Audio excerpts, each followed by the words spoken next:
What do Pope Leo XIV and the Band of Brothers have in common? Probably more than one scene, but in my opinion, there's one scene in specific in Band of Brothers that really applies to Pope Leo XIV right now.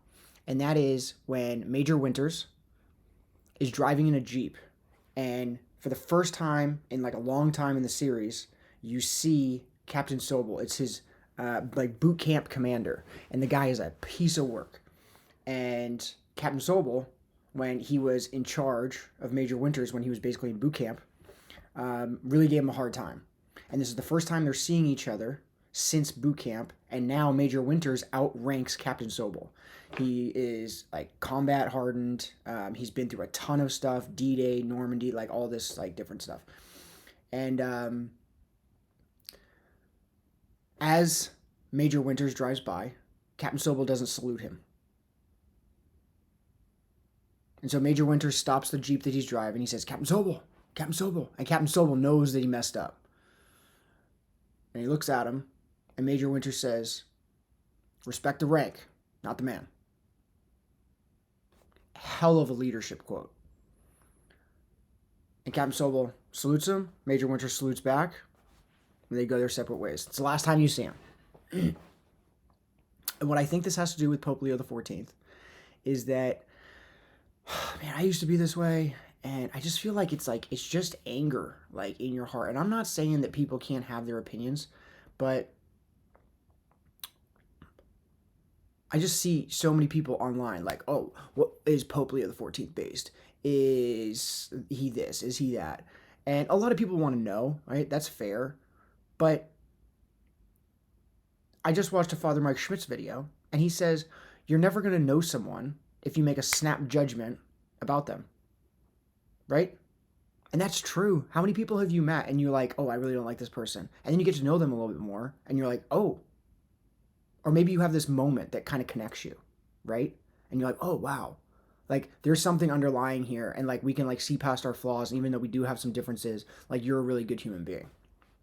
And maybe sometimes it's the opposite.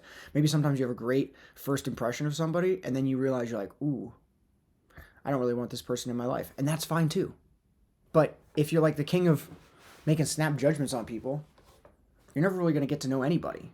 So give people a chance. And my Nana over the weekend, I went to visit my Nana in Maine. And because my grandfather was dying, and he did pass away on Sunday. Today's Tuesday. And I was showing her like some ways to listen to podcasts and stuff because she's going to be alone soon. And I wanted her to have something to do. And so she was asking me, videos were popping up on YouTube about like Pope Leo. And then she started asking like, oh, what do you think of him? And some people in the room kind of chimed in with their opinions. And I just looked at her and I said, I don't know, Nana, but let's give him a chance.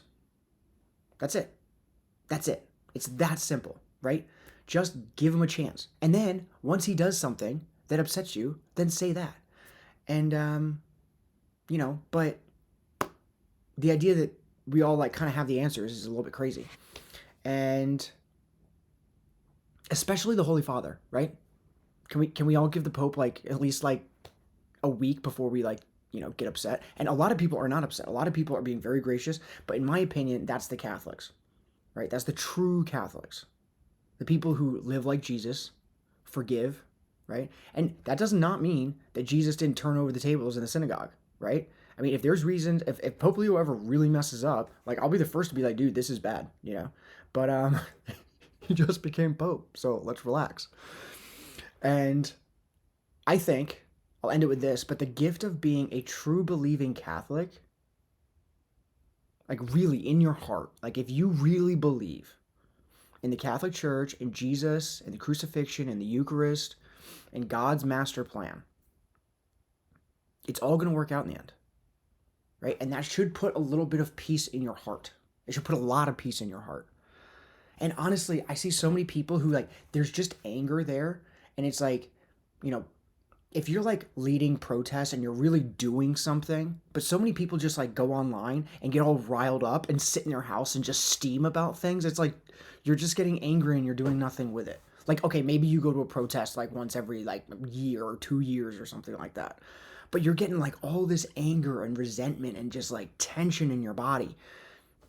And you don't affect policy. Like, what are you gonna do? Like, vote out a pope and vote in a new one? And like, you can have like interesting conversations. But I've just, even since the pope has become pope, I've seen people who make like snap judgments, and you can see, and it's a lot easier to notice this once you don't have it.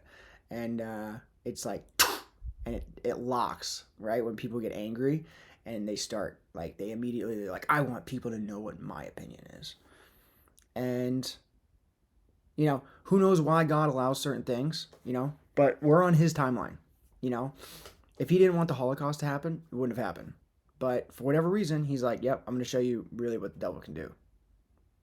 And so let's just relax, take a breath, release some anger, release some tension and anxiety and worry, right? Like, we're in God's hand. So just trust in him.